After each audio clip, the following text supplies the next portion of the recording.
તમારું મંદિર હતું, મંદિરની જગ્યા હતી, ટ્રસ્ટીઓ કોણ કોણ હતા? એમાં ટ્રસ્ટીઓ પહેલા સૌપ્રથમ 3 ટ્રસ્ટીઓ હતા. જમીન જ્યારે વેચાણ થઈ એના આગળ મુખ્ય 3 ટ્રસ્ટીઓ હતા. એમાં બિરેન કુમાર ગિરજાશંકર, એમના ભાઈ કમલેશભાઈ અને એમના ત્રીજા ભાઈ મુકેશભાઈ, એમ કરીને 3 ટ્રસ્ટીઓ હતા. આ ટ્રસ્ટની જે જમીનો વેચાણ કરતા પહેલા એ 2 ટ્રસ્ટીના રાજીનામા લેવામાં આવ્યા અને ત્યાર પછી આ જે બિરેન કુમાર છે એ સિંગલ પર્સન ટ્રસ્ટી રહી અને આ જમીનનો વેચાણ દસ્તાવેજ કર્યું છે. નિસર્ગભાઈ, રાજીનામા કોને લીધા?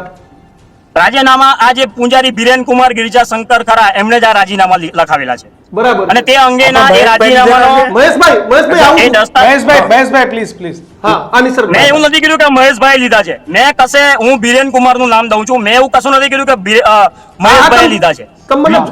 બરાબર છે. હવે આપણે આગળ જઈએ તો એમણે આ ગ્રાઉન્ડ અપાયું કે ભાઈ મંદિર જર્જરિત છે અને આવી રીતના પોપડા પડે છે એટલે અમારે આ જે બ્લોક નંબર 160 વાળી જમીનો છે એ અમારે વેચાણ કરવા માટે જરૂરી છે.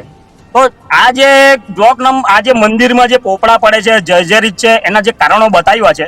તો આ જ મંદિરનું બાંધકામ અમે સને 2016ની સાલમાં ગામવાળાના ખર્ચે ચાલુ કરેલું.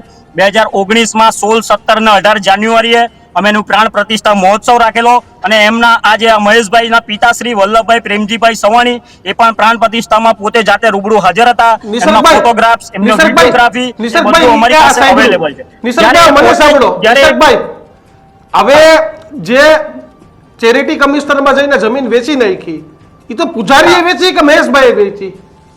હવે આમાં કોલ્યુઝન કઈ રીતના છે હું તમને બતાવું.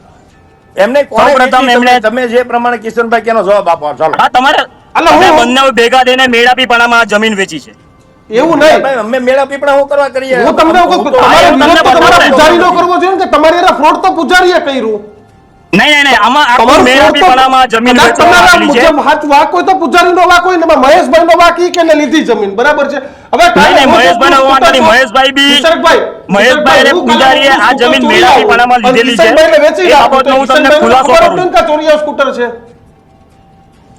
મહેશભાઈ અને પૂજારીએ કઈ રીતે આ જમીન મેળાપીપણામાં લીધી છે એનો ખુલાસો કરું છું. મહેશભાઈ મને 10 મિનિટ સાંભળો. એ ભાઈનો ચેરિટી એ ભાઈનો કોઈ પણ જગ્યાએ નામ કે ઉલ્લેખ છે ખરું? આજે 2 નામ નીકળી ગયા, એ 2 નામ વાળા વિરોધ કરે છે આનો. આ જે છે જે આપણે ટ્રસ્ટીમાંથી 2 ટ્રસ્ટી નીકળી ગયા, એ લોકો વિરોધ કરે છે એમને કાઢી નાખ્યા પછી જગ્યા વેચી એમ. હા, એટલે એ નથી વિરોધ કરતાનું કારણ છે કે એમને પણ પૈસા મળવાના છે. અમારે એ બધા સગા ભાઈઓ છે, એક જ કુટુંબના વ્યક્તિઓ છે.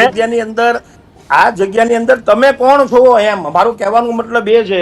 અમારા વડીલોએ આ જમીન દાનમાં આપેલી છે.